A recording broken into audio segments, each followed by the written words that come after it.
Moi drodzy, jesień i szydełko i mnóstwo kolorów. Zapraszam Was i zachęcam do szydełkowania. Te kwadraciki wykonałam, łącząc końcówki włóczki.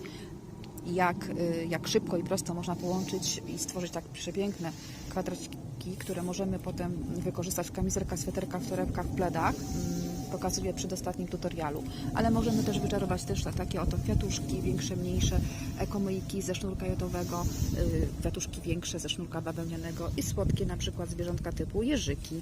Także zachęcam, motywujcie siebie i dzieci i zapraszam do oglądania tutoriali.